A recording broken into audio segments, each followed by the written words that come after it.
रात्रीचे 11 वाजले होते. संपूर्ण गाव शांत झोपलं होतं, पण संगीता मात्र जागी होती. तिची 15 वर्षाची मुलगी प्राजक्ता पुन्हा एकदा हळूच घराबाहेर पडत होती. गेल्या 6 महिन्यापासून हे रोजच चालू होतं. प्राजक्ता रात्री बाहेर जायची आणि पहाटे परत यायची. ती कुठे जाते, कोणाला भेटते, काय करते याबद्दल ती एक शब्दही सांगत नव्हती. सुरुवातीला संगीताने फार लक्ष दिलं नाही, पण हळूहळू गावात चर्चा सुरू झाली. तुझी मुलगी रोज रात्री कुठे जाते, काहीतरी लपवत आहे बहुतेक. आईला माहितीच नाही का? लोकांचे शब्द संगीताच्या मनाला जखम करत होते. कारण 2 वर्षापूर्वी तिचा नवरा शरद एका अपघातात मरण पावला होता. शरद गेल्यानंतर प्राजक्ता खूप शांत झाली होती. ती आधीसारखी हसत नव्हती, खेळत नव्हती. सतत काहीतरी विचार करत बसायची. एक दिवस संगीताने रागाने विचारलं, प्राजक्ता खरं सांग, तू रोज रात्री कुठे जातेस? प्राजक्ता काही क्षण शांत राहिली, नंतर म्हणाली, आई माझ्यावर विश्वास ठेव, योग्य वेळ आली की सगळं सांगेन. हे उत्तर ऐकून संगीताचा राग आणखी वाढला, पण तिने काही बोललं नाही. त्या रात्री संगीताला विचित्र स्वप्न पडलं. तिचा दिवंगत नवरा शरद तिच्यासमोर उभा होता. तो म्हणाला, संगीता, प्राजक्तावर लक्ष ठेव. का? कारण ती ज्या रस्त्याच्या मागे आहे ते सत्य तिचा जीव घेऊ शकतं. आणि अचानक तो गायब झाला. संगीता दचकून जागी झाली. तिचं हृदय जोरात धडधडत होतं. दुसऱ्या रात्री तिने ठरवलं, आज ती प्राजक्ताचा पाठलाग करणार. प्राजक्ता घराबाहेर पडली. संगीता तिच्या मागे निघाली. थोड्या वेळाने प्राजक्ता गावाच्या टोकाला असलेल्या जुन्या शाळेत पोहोचली.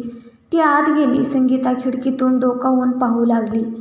आतलं दृश्य पाहून तिचे डोळे भरून आले. सुमारे 20 गरीब मुलं बसली होती. प्राजक्ता त्यांना शिकवत होती. कोणाला गणित, कोणाला मराठी, कोणाला इंग्रजी. ती स्वतःच्या पैशातून त्यांना पुस्तके आणि वह्या देत होती. संगीता अभिमानाने भरून गेली, पण लगेच तिच्या मनात प्रश्न आला, हे पैसे येतात कुठून? दुसऱ्या दिवशी संगीताने प्राजक्ताची बॅग तपासली. त्यात बँकेच्या पावत्या होत्या. हजारो रुपयांचे व्यवहार होते. एकूण रक्कम पाहून ती हादरली. 4,85,000 इतके पैसे एका 15 वर्षाच्या मुलीकडे, हे कसं शक्य होतं? त्या दिवशी गावात एक माणूस आला. त्याचं नाव होतं विनायक. तो स्वतःला समाजसेवक म्हणवत होता. गावात सर्वजण त्याचं कौतुक करत होते, पण प्राजक्ता त्याला पाहून घाबरल्यासारखी झाली. हे संगीताच्या नजरेतून सुटलं नाही. काही दिवसांनी एक धक्कादायक घटना घडली. प्राजक्ता रात्री बाहेर गेल्यानंतर तिच्या खोलीत साफसफाई करताना संगीताला एक जुनी फाईल सापडली.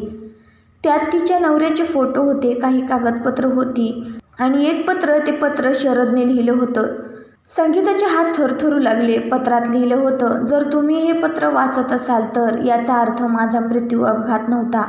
संगीताच्या डोळ्यांसमोर अंधार पसरला. पुढची ओळ वाचून ती स्तब्ध झाली. माझा खून झाला आहे. त्याचवेळी प्राजक्ता खोलीत आली. आईच्या हातात पत्र पाहून ती घाबरली. काही क्षण दोघीही शांत राहिल्या. नंतर प्राजक्ता रडत म्हणाली, आई, हेच सत्य मी तुला सांगू शकत नव्हते. काय चाललंय हे? बाबांचा अपघात झाला नव्हता, मग त्यांचा खून झाला होता. संगीताच्या पायाखालची जमीन सरकली. प्राजक्ता पुढे बोलू लागली, बाबांनी मृत्यूपूर्वी काही पुरावे लपवून ठेवले होते. कुठले पुरावे? त्यांनी गावातील भ्रष्ट लोकांचा पर्दाफाश करायचा ठरवला होता. मग त्यामुळेच त्यांची हत्या झाली. प्राजक्ताने आणखी एक फाईल उघडली. त्यात फोटो होते, व्हिडिओचे स्क्रीनशॉट होते, जमिनीच्या व्यवहारांची कागदपत्र होती आणि त्या सगळ्या प्रकारच्या मध्यभागी एक नाव होतं, विनायक. संगीता हादरली. जो समाजसेवक? तो समाजसेवक नाही आई. मग? तोच बाबांच्या खुनाचा सूत्रधार आहे. हे ऐकताच संगीताचा श्वास अडकला. पण खरी धक्कादायक गोष्ट अजून बाकी होती. प्राजक्ता म्हणाली, आई, विनायक माझ्या संपर्कात आहे. काय? हो. म्हणजे? त्याला वाटतं मी त्याच्यावर विश्वास ठेवते, पण तू? मी त्याच्या विरुद्ध पुरावे गोळा करत आहे. त्या रात्री दोघींनी पोलिसांकडे जाण्याचा निर्णय घेतला, पण त्याच वेळी घराबाहेर गाडी थांबली. काही लोक घरात घुसले. त्यांनी फाईल हिसकावून घेण्याचा प्रयत्न केला.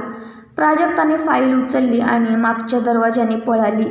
संगीता तिच्या मागे धावत होती. अंधार, पाऊस आणि जीवघेणी शर्यत सुरू झाली होती. शेवटी दोघी पोलीस स्टेशनमध्ये पोहोचल्या. सर्व पुरावे पोलिसांना देण्यात आले.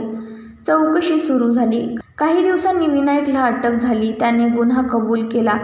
2 वर्षापूर्वी शरद गावातील करोडो रुपयांच्या घोटाळ्याचा पर्दाफाश करणार होता, म्हणून त्याचा खून करण्यात आला होता. संपूर्ण गाव हादरलं. ज्याला लोक देवमाणूस समजत होते तोच खून करणारा निघाला. काही महिन्यानंतर शरदच्या नावाने एक मोठं मोफत शिक्षण केंद्र सुरू झालं. गावातील शेकडो गरीब मुलं तिथे शिकू लागली.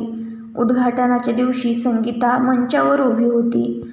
तिच्या डोळ्यात अश्रू होते. ती म्हणाली, माझ्या मुलीवर मी एका क्षणासाठी शंका घेतली होती, पण आज मला अभिमान आहे की ती फक्त माझी मुलगी नाही, तर तिच्या वडिलांचं अपूर्ण स्वप्न पूर्ण करणारी योद्धा आहे. संपूर्ण मैदान टाळ्यांच्या आवाजाने दुमदुमलं. प्राजक्ताने आकाशाकडे पाहिलं. तिला असं वाटलं जणू तिचे बाबा हसत होते, कारण त्यांचं स्वप्न अखेर पूर्ण झालं होतं. कथेचा संदेश: कधीकधी आपल्या जवळच्या व्यक्तींचं वागणं चुकीचं वाटतं, पण त्यांच्या मनात आपल्या कल्पनेपेक्षा मोठं आणि सुंदर ध्येय दडलेलं असू शकतं. तर मित्रांनो, तुम्हाला जर का ही गोष्ट आवडली असेल तर व्हिडिओला लाईक आणि चॅनलला सबस्क्राईब करा. आणि तुम्हाला जर का काही वेगळ्या स्टोरीज ऐकायच्या असतील तर कमेंटमध्ये सांगा. धन्यवाद.